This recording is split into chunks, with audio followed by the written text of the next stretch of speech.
I have used steroids before. You have used steroids before? Yeah, when I got like an infection or I was sick and they put me on steroids to like fight the infection or illness. I've been on steroids before. Did your biceps get bigger then? No, I've not been on anabolic steroids and I never will be. But no, I think steroids are a cheap and quick way to get to a place of health that you probably don't think you ultimately want. That might be a clunky way to say it, but no, not. Is that what you think about it, though? What do you think about steroids? Holo Health listeners, welcome to the Holo Health Podcast. We're actually having a conversation about steroids, and we're going to dive into our first edition of our new segment, What Do You Think About? What do you think about? What do you think about? Trevor, what do you think about? Trevor, I have a question. Hit me. What do you think about an Apple Watch? What do I think about an Apple Watch? Yeah, like I had one. I'm a fan of a wearable. I wear a Garmin. Have worn this Garmin since December of 2021. My mother and father-in-law gave it to me as a Christmas gift. I like the Garmin better because it's a little less connected than the Apple Watches. And I had an Apple Watch for several years all of college, and actually started a job that was pretty manual labor, and I was afraid to break it, so I stopped using it. But I don't like how connected the Apple Watch makes me feel to everything going on in my phone. Yes. So personally, I don't use the Apple Watch, and that's why I like Garmin, and I want the metrics that the Garmin gives me. So you still have the data collection of sleep, workouts, strain, steps, all that stuff, but not the connectivity of the Apple Watch. So you still use that wearable. Spot on. Is Garmin your favorite? Garmin is my favorite. Interesting. What are all the wearables? What are the popular ones out there? Whoop, Garmin, Apple Watch, Fitbit, Aura, the Aura ring, that's considered a wearable. Yeah. There's one that starts with an S that is similar to a Garmin, just a different version of the Garmin. Or wearables. I think Peloton has their own wearable. Interesting. Would you categorize a heart rate monitor as a wearable? You know, like the people have the strap over their chest. I would. Yeah, for sure. But I think the difference is that those heart rate monitors are additional purchases by those companies I just listed. Yeah. Most of like Whoop, Garmin, they're all going to have their own heart rate monitor. But the reason that we're talking about that isn't because that you should buy one, right? I mean, Holo Health listeners could use our Garmin discount, but they don't have to. And this is when our sponsor comes in. We're sponsored by Apple Watch, Garmin, Aura, and Fitbit. I wish we had a sponsor. If someone out there wants to sponsor. Look, if LaCroix wants to sponsor, that'd be nice. And LaCroix.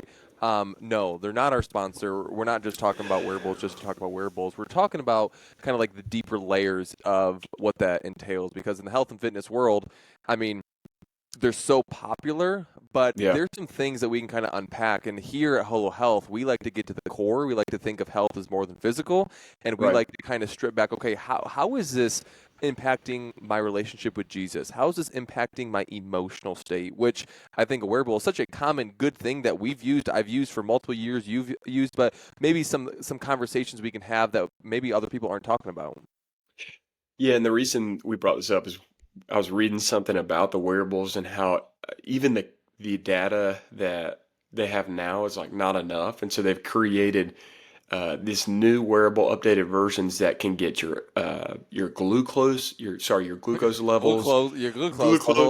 Your glucose levels. The yellow one is the sun. The listeners don't know that reference. Really quick, you got it. 30 seconds. Share it, Trevor. Remind me his name. Jim Gaffigan. Yeah, no, that's not Jim Gaffigan. No, it's what's his name? It's the comedian. He's a Christian comedian. Brian Regan. Anyways, listeners, if you've never listened to Brian Regan on YouTube, you need to go listen to him. And he has a skit where he talks about the sun. Too. Yes. Yeah, he talks about the sun, and he just says it in this voice. The big yellow one is the sun. And both Alex and I have seen it, and so we joke about it. we're moving on because this is just pointless.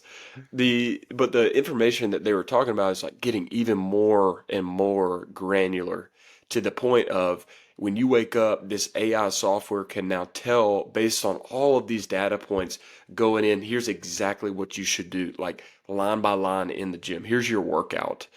And I just thought it was a point to bring up because I think data is important, and I know you do as well, Alex, but there's a line, right, where it's maybe a little bit too much.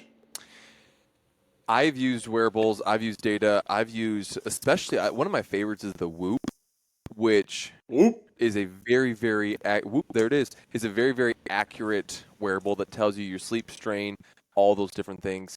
And that's actually what they call like the strain coach or the sleep coach, that based on your data, it interprets what you should do the next day as far as, hey, in order to be optimally recovered, you need to be in bed by 8:36 p.m. to wake up at 6:42 so that you can train at 85% intensity the next day. It literally will tell you all that. So kind of that's just a Yeah. specific example.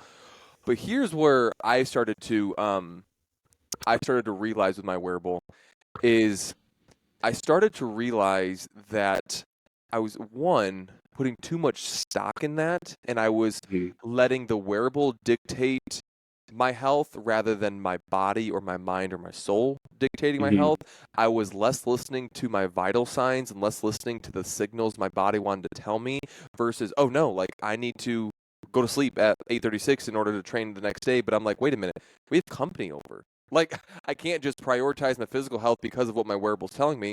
And the other thing that I started to become aware of is the levels of control that it started to increase in my life. Because Mhm. when I track my food, track my steps, track my sleep, track my workouts, track my heart rate, track my glucose levels, track my blood oxygen levels, all these different things. I now am in control of all of these things, which is good because I want to be aware that I'm in healthy ranges, that I can be a good steward of them. It's a means to an end so I can be healthier to love other people well, all the things we talk about at Holo Health. But what I started to realize is I started to subconsciously believe that I am in control of my own health. I'm in control of my own destiny. And when one of those things were not in the ideal ranges, I started to feel out of control because those numbers weren't ideal. And it started to really impact my soul because Mhm. God designed our soul to surrender control. We're not the ones in control, right? Jesus Right. said, I am the good shepherd. We're the sheep. We're the worrying, wandering sheep that need the shepherd to be in control. And the minute I start to put so much stock in all of the data that my wearable is telling me, I start to realize, oh, wow, my levels of control in my own self are rising. I need to be aware. Yes, the data is good. I'm still going to get my steps and my sleep from my Fitbit, but I'm going to use that data to influence me and instruct me, but not control. So it was just like that kind of like wrestling match. Yeah, I think those are great points, Alex. I even saw some things with the Whoop in my own personal life affect relationships just because I was so focused on I need to get to bed so that my recovery is good for the Right, next day. right. And that's where we talk about health as attention to manage. If we're relying on one source of data and one entry point of information, all of our decisions are going to be based on that. One point that you mentioned, or that you didn't mention, Alex, that I wanted to bring up is that I just think that the wearable's never going to take into account the mind and the soul. Yeah, And so we're yeah, only seeing one aspect. Again, that we talk about health is more than physical. The wearable is just treating the physical aspects of health. And there's nothing wrong with these companies and the things they're doing. It's great information. But a truly healthy life is one that understands that's all it is. It's information. It's something yeah. to be understood and maybe even applied. But in the context of a truly healthy life, it's just one piece of the pie. And it cannot be the guiding light that helps you make decisions or the basis on which you make all your decisions in a healthy manner. The place my mind immediately goes to is this is the exact same principle or dynamic with the number on the scale. When you step on the scale and see, oh, hey, Yeah. I'm 188 or I'm 142 or whatever, that the cultural undertow or the drifting is to put all of our stock in that number. If our goal is to lose weight and I'm 238 pounds and I want to get under 200, I quote unquote black and white look at it as I'm over 200 is unhealthy, but as soon as I'm under 200, I'm quote unquote healthy, I've arrived, I've achieved, and that health is a destination. Where in reality, It's not.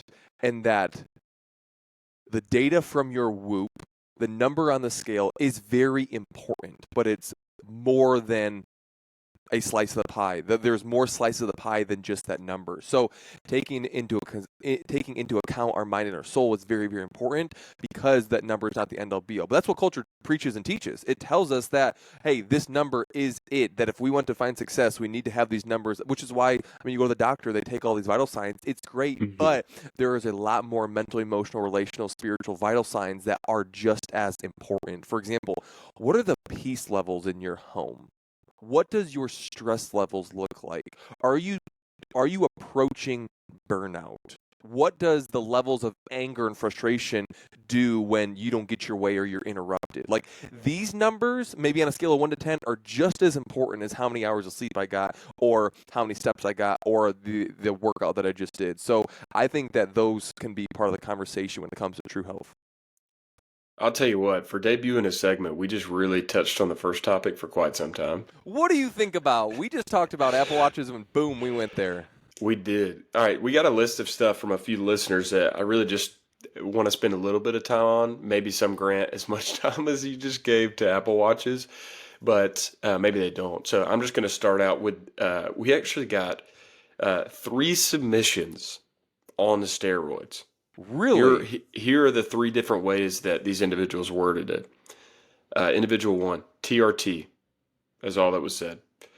And then the second one, steroids, ... That's all they said. And then the third person said, would you ever take steroids / have you? Question mark. So, What do you think about steroids? what do you think about steroids, Alex? I've I think never. TRT / steroids are, we have to clarify, but go ahead. Yeah, you have to think. You have to think about what's the win, what's the purpose. Obviously, steroids are used every single day to treat illnesses, but if you're talking about anabolic steroids that are literally seeking just to increase muscle mass, I mean, I would answer this with a question: is why? What's the means? What's the ultimate purpose? Is because Yeah. if we think that 10 or 20 or 30 more pounds of muscle is ultimately going to fulfill what's inside, then no, there's a better way, and it's called a truly healthy life. One surrendered to Jesus, living, increasing your fitness in all areas, so you're able to tackle life's demands, so you can be a better husband, father, all these things. So no, I mean, take out the legal versus illegal, whatever. Like, I don't think it's the best way. Now, replacement, like testosterone and all those things, yeah, they have a place when there is a hormonal imbalance. But I think that the question underneath that, or the layer underneath that, is why, which I think for me, it's never even crossed my mind. So what do I think about it? I mean, Yes. yeah, it's a non-issue for me.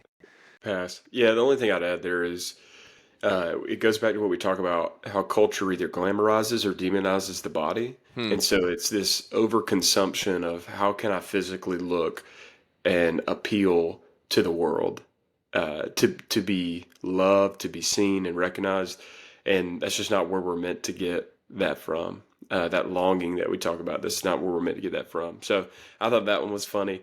Another entry to the what do we think about segment was, my shoulders are sore after a chest day.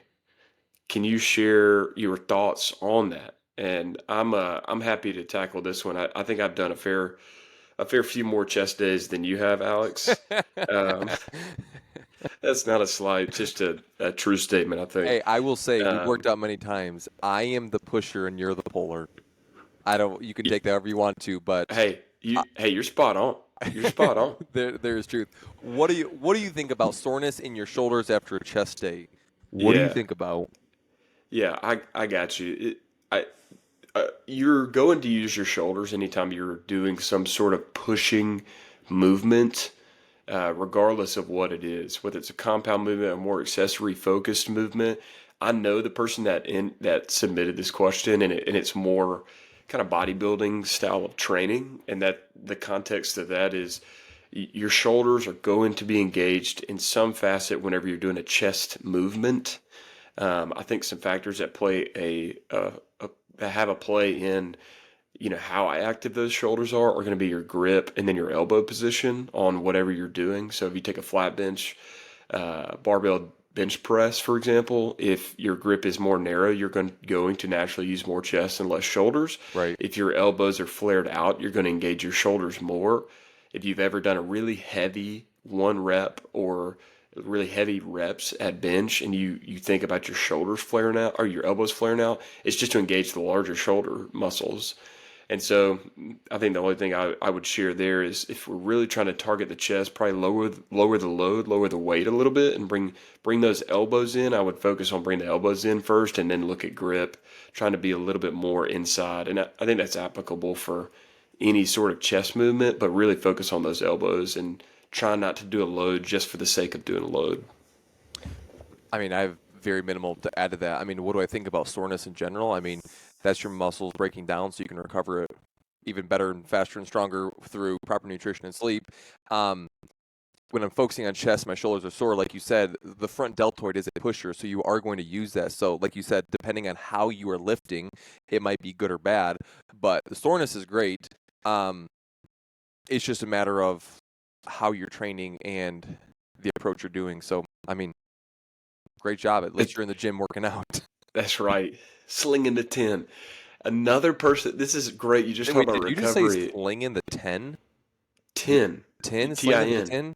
Is that 10, like what weight, is that metal. what people down in South Georgia say as a saying? And that's why you don't know. That's why you ain't strong, boy. You ain't Let's sling say, up 10. I ain't slinging no 10, so I don't know how my shoulder soreness feels. You hadn't been slinging 10 in a minute. Man, here's the thing, Listeners, here's funny. No, I got this. No. Somebody texted both of us recently and asked if we wanted to do a competition. And it was flattering, obviously, to get. Anyways, Alex said no, he's not fit. And I think I summed up his fitness really well for where he is right now. I said he can still lift a truck, but he's not going to lift it very fast. I will say the strength maintains a lot longer than your cardiorespiratory endurance. So I do Yeah. get winded a little bit, but I do like to lift things up. So I might be slinging the 10. Give him his rest in between slinging the 10, and he's golden. There you go. Anyways, the next question was about recovery from workouts. I think it was great. So, Alex, what do you think about balance between recovery and workouts for people who want to crush it? If you're trying to crush it in the gym, all right, what does the balance of recovery and working out look like? And I think you should just kick this off. I don't want to spend too much time on this, or maybe we should. We can spend a little bit more time on this because a lot of people want to recover. The recovery scene right now, I feel like is real hot topic. Yeah. So let's go into this for a minute. Gosh, it all depends. I mean, am I talking with my guy that just started out for a month? He's going to need a little bit more recovery because his body's new. If you are someone who's a seasoned veteran, then your body can probably withstand a little bit more. But I think you go gym pop, general population of people. Then I would say that you have to take inventory of what's your goal and what you're working towards. Is it more a performance-based goal or is it a longevity-based goal? Performance-based goals, you're probably gonna have a little bit less recovery because the volume and intensity you're gonna need to train at to hit your performance goal is a lot higher. If it's a longevity goal, then you want more recovery and you almost want a 50-50 balance because you want to go the distance to prevent injury. Because a lot of overuse injuries, you don't recover enough, which is why the overuse injury even happens. I mean, it could be form, it could be weight or whatever, but when you think about exercise and working out, that is a stressor on the body, that if we are not recovering enough and the proportion is off, then we're only going to get sick, we're going to get injured, we're going to whatever. So if you want to crush it, you need to focus on recovery just as much as you are your performance, because you could be crushing performance, but then data shows that after 3 days, your performance starts to drop unless you have recovery. CrossFit, I know not everyone does CrossFit, but the CrossFit methodology actually shows when it comes to intensity that the 3 days on, 1 day off prescription of schedule or working out is actually ideal. Obviously, it's weird because we live in a 7-day week rather than a 4-day week, 3 days on, one day off. So they've actually adapted it to 5 days on, 2 days off. But for the general population, 3 days on, 1 day off, or 5 days on, 2 day off, where you're actually active recovering, mobilizing, and sleeping, and actually getting proper nutrients is kind of like that general flow. That was as quick as I could answer that question. Yeah, it was pretty deep.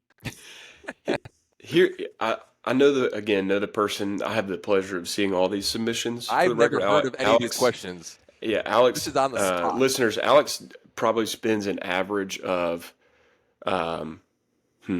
10 minutes a week on social media. And so he doesn't actually run the Holo Health Instagram. If people still message the Holo Health Instagram and Thinking think it's you run it. Alex? Yeah, I just act like it's me. I like I'm you. I always say bag in my Oh my responses to gosh. Hey, him. I'll check her Anyways, calendar. uh, here's what here's what I would add to that. Recovery is just so hyped right now because I guess people just want to get the most out of their bodies and their performance and their workouts. Absolutely nothing wrong with that. But here's what I would say is I actually think the pursuit of a truly healthy life and the 7 habits of health enhance one's ability to recover better than a lot of these like really top of the pyramid items such as ice bath, supplementation, some of the like cupping and dry needling, some of those specific things.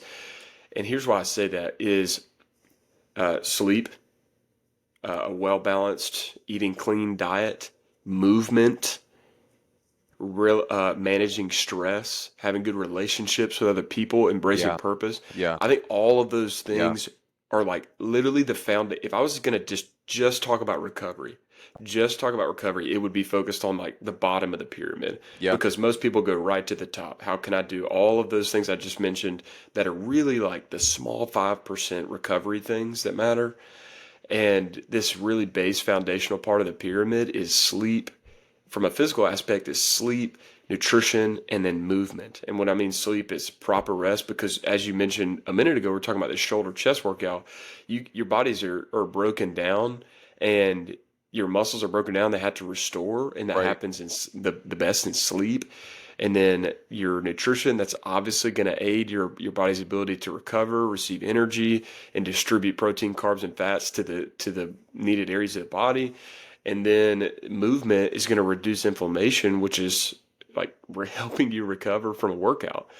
And then, adding into that, the way that your relationships are going, the stresses that you have in life, all that plays a pretty significant factor in how you work out and the way that your body recovers because your body's so connected to all these other things. Yes. Yes. And that's why I think if you're pursuing a truly healthy, now that doesn't mean it's like I'm going to leave every workout and then I'm going to automatically be recovered because of these things. I Because do I do think the there's seven some habits of more health. Right. right. I do think there are some more more granular things, but I think when you're looking at the physical side, man, look at sleep, nutrition, and movement. Um, I also think if you properly warm up, you are helping yourself recover way better than you think. If you just kind of half spin the warm up and jump into a workout or don't even really warm up and jump into a workout, you're hurting your body's ability to recover on the back end. It's this super helpful. Same example as sleep. If you're just kind of diving into sleep, the quality of sleep's not going to be great, and then the post the sleep, everything's not going to be great. Same exact example for recovery. I'll sum it up like this as you question, then we can keep going. Your lifestyle habits are far more important than your accessory behaviors. That's how I would sum that up. The lifestyle habits of sleeping well, eating clean, and moving often play a way bigger piece than the massaging or the cupping or the massage gun, whatever that is, for more of those accessory based type things as far as recovery. Um, I feel like the reason I've been able to train at a pretty high level on and off for the past 10 years is because I prioritize 7 to 8 hours of sleep my entire life. And my body knows that it's going to recover at that rate. Um, You're kind of like the sleep king. hey, it's way better than the Tiger King. I don't know if that's still a thing, but I I don't would. know, man. He's pretty. He's got a documentary. You don't. That is very true. But I have been known to prioritize my sleep. What I was going to ask is, Trevor, based on like the lifestyle habits versus like the accessory recovery behaviors, Yeah. where would you like say 80%, 20%, 70%, 30%, and how it impacts our recovery?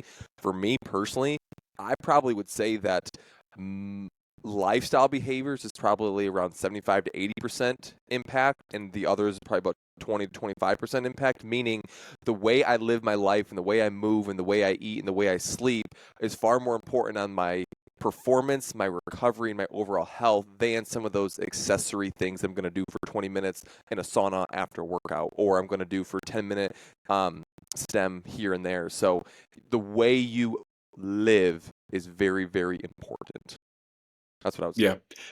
Yeah, I would probably say 90-10 for me, Yeah. 90% lifestyle.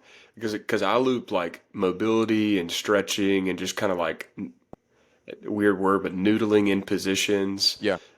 One of our favorite guys, Kelly Starrett, says that a lot. But like, just sitting in positions, foam rolling Right. while you're watching TV, like I can see that's movement. And when we Yeah. talk about move often, having number three, that falls in there for me. Yeah. And when I think about the 10%, I'm thinking like ice baths, stem needles. Yes. I'm Yes. thinking Theragun, things like that. I mean, Yep. it's Normatec so moves, minute. Yeah, which have a place. I've used them and they're yeah, great, but yeah, but sometimes we can put too much stock in them. yeah. And if you're competing at a higher level or doing something with a lot of volume, then we need to start to Yes. look at those things. Yes. Because it's the extra But 1 for or the 2 5%.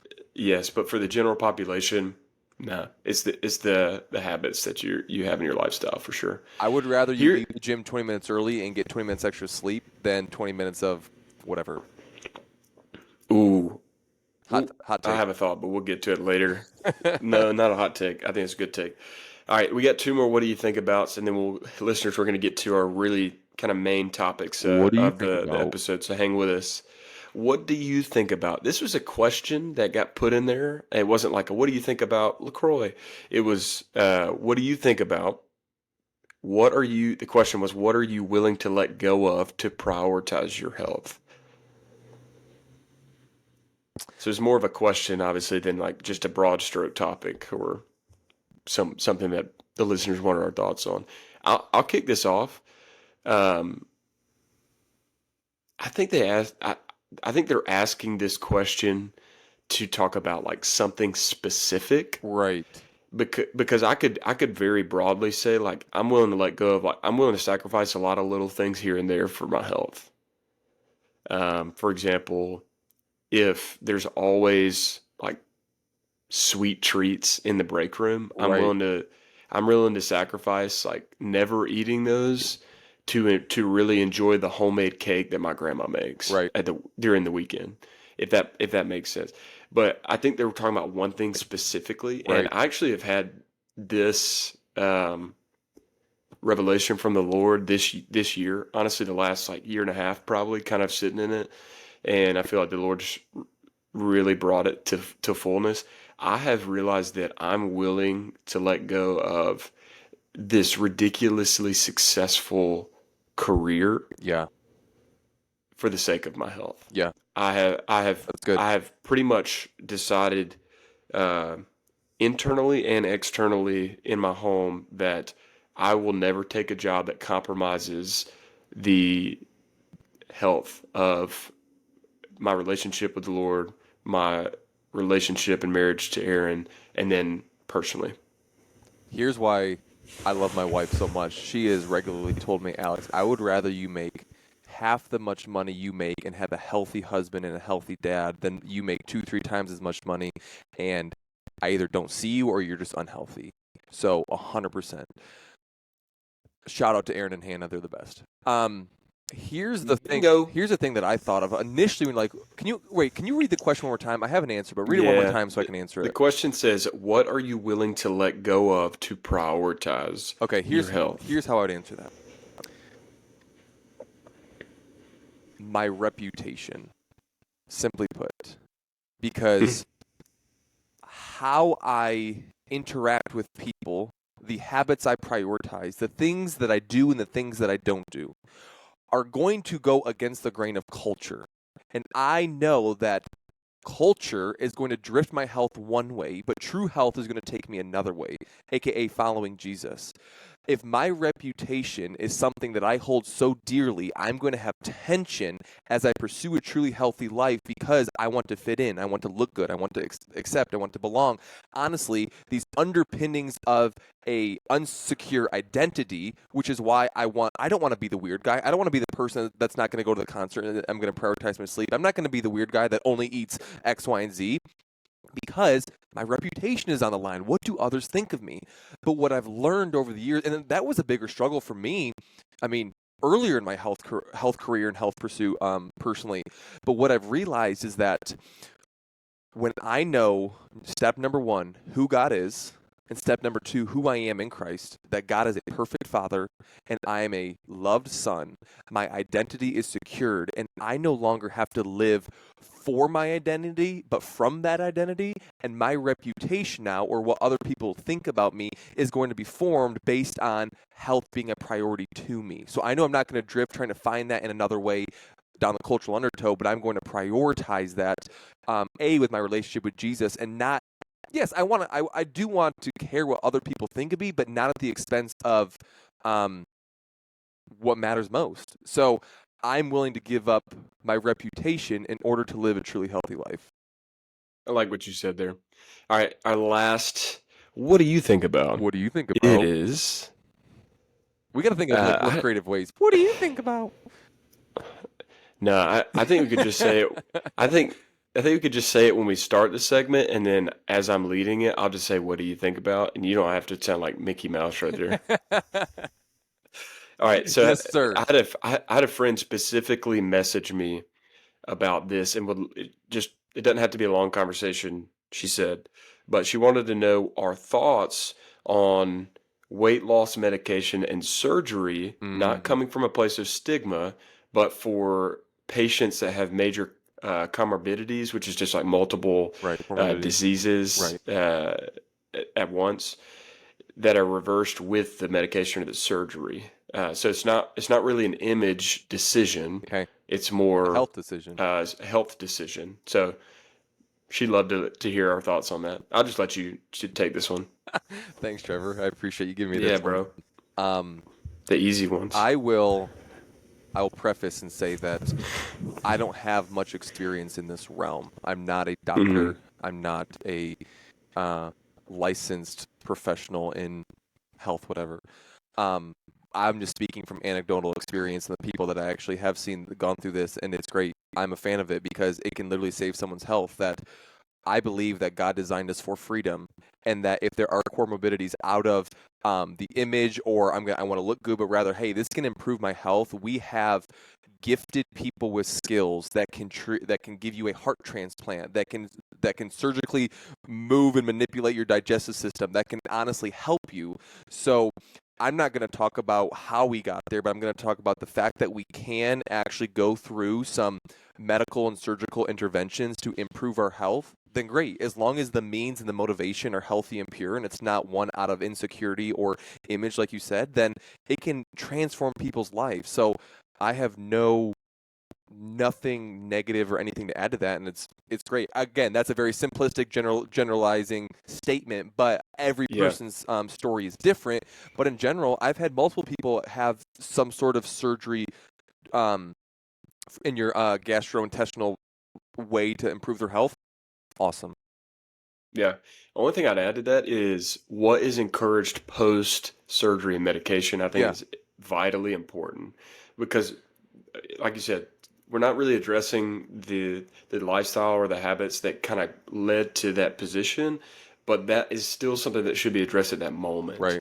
And rather than just defaulting or kind of leaning into something like that post to where it could potentially happen again or make things worse, I think that just needs to be addressed. I'm sure it probably is, but Yeah, that's just my 2 cents. I agree. All right, listeners, we really have one topic that we wanted to spend a little bit of extra time on. Probably ended up being the same amount of time as the wearable conversation, but it's on adaptability. And the reason that we wanted to just talk through this is twofold. One, I was having a conversation, a check-in with one of our one-on-one clients, our True Health clients, and she was just talking about her decision making over the last week or over the last 6 weeks, and I just kept being brought back to this.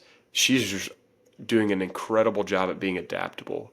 She has 4 kids, 2 are in college, 2 are in kind of middle to late high school. She just released a book, all of these different things that are going on in her life, and she's still making decisions that are she's still pursuing a truly healthy lifestyle, but it's because she's being adaptable. And then Alex and I had a good conversation. We always check in or try to check in with each other on how things are going, and more often than not, I tell Alex I have a haircut coming up, and then Alex shares something deep and profound about his life, and naturally he did, and he didn't really say the word adaptable, but that's really one of the biggest takeaways that I had. So, Alex, I would love to just hear your recap of us talking about that and kind of why that's so important when it comes to true health.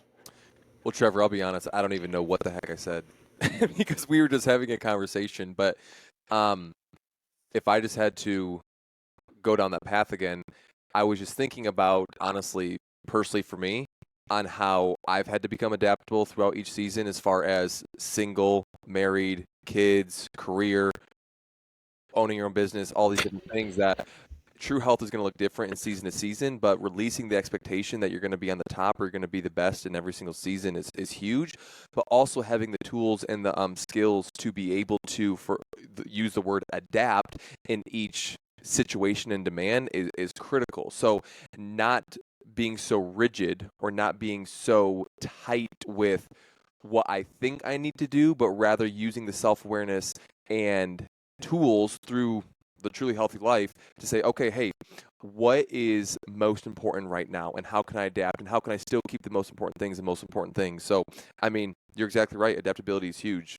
I don't know if that's what I said or not, but Yeah, I think it would be helpful to provide a little more context here too for the listeners. Is that adaptability and like the pursuit of building habits or staying consistent is kind of the main point I want to drive here. And adaptability being you're not so stuck in the routine that maybe it was once set or is kind of existing to where if it doesn't exist that way, then it doesn't get done at all. Super easy example is like I always work out before the workday. For me personally, I more often than not will work out in the morning before I eat breakfast and then go to work. Uh, if I'm so rigid in that routine, but it doesn't happen because I go to Waffle House with some friends in the morning, then those days and those moments are going to create like a lack of consistency and yeah, an opportunity for missed time to exercise just because I'm not willing to be adaptable. yes. Uh, does that make sense, Alex? Yes. Well, the first thing my thought goes to is when we are building healthy habits, aka the 7 habits of health, are we still in the willpower and behavior phase or have we moved to the identity phase? Because when we have shifted from I have to do this versus what would a truly healthy person do, I'm now able to be adaptable because I'm not relying on willpower to get me to my workouts versus no, Right. what would a truly healthy person do? I'm going to work out and I'm just going to fit it in whenever I can. So I'm believing that my identity now has changed. So now this is just a byproduct or an outflowing of that identity. So the adaptability comes from the identity shift of what would a truly healthy person do, or what would a truly healthy Trevor do, or truly healthy Alex do, because the consistency is great when we're building those habits.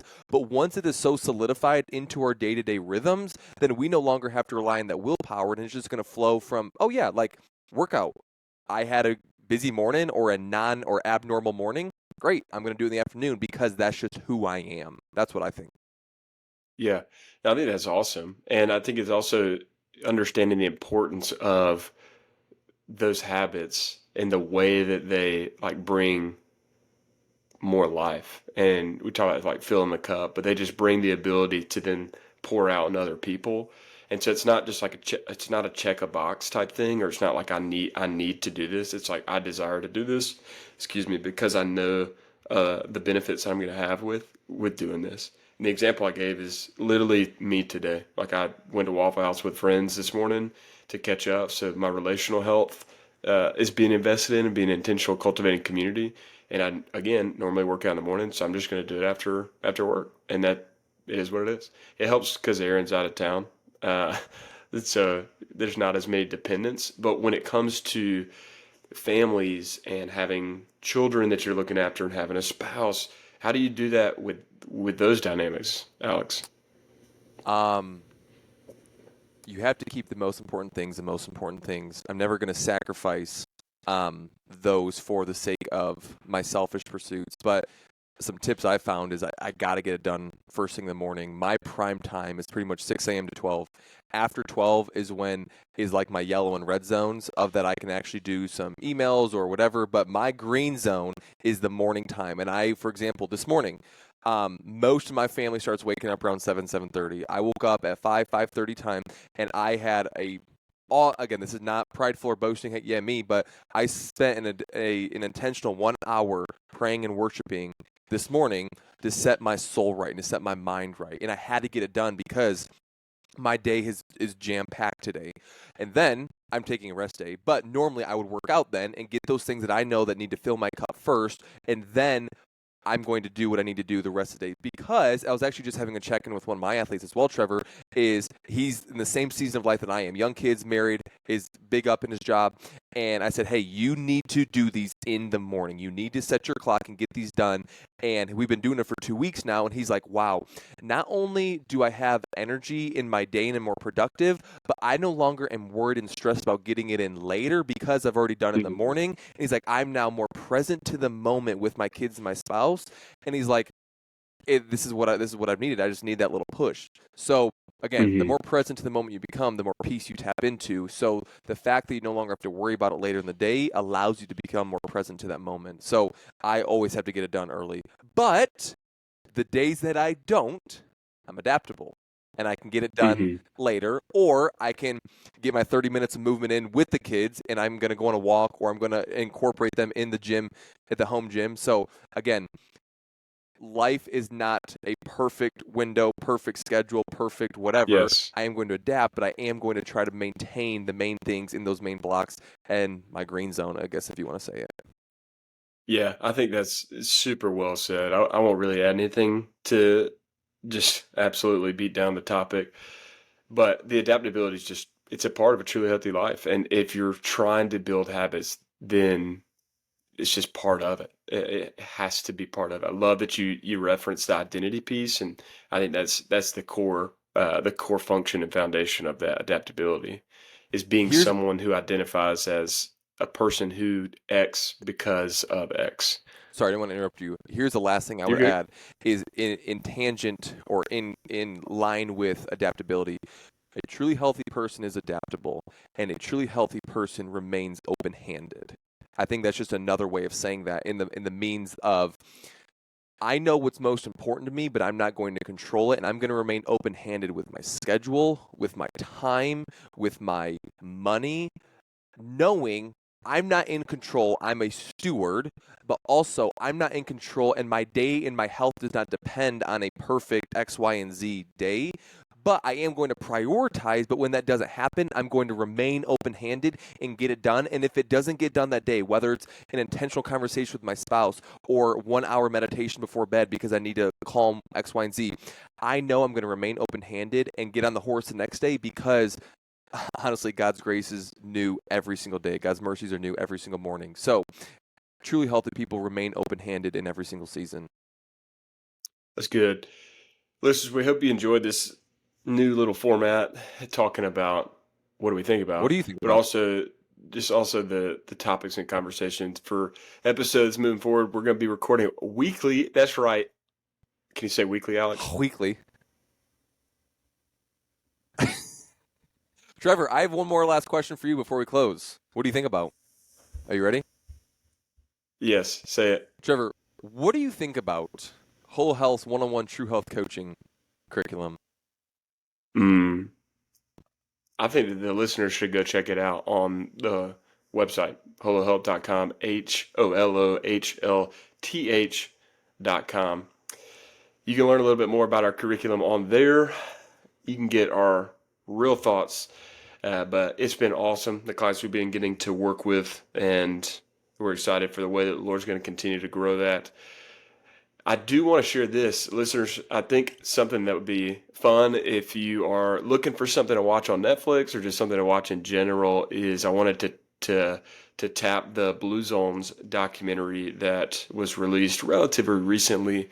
There's been a lot of studies and information on the Blue Zones, and I know Alex used a lot of that information in his writing of the Holo State Yeah. and just learning about a truly healthy life and learning from other groups that are seeing this longevity of life and a more vital life in the longer stages and the later stages of life.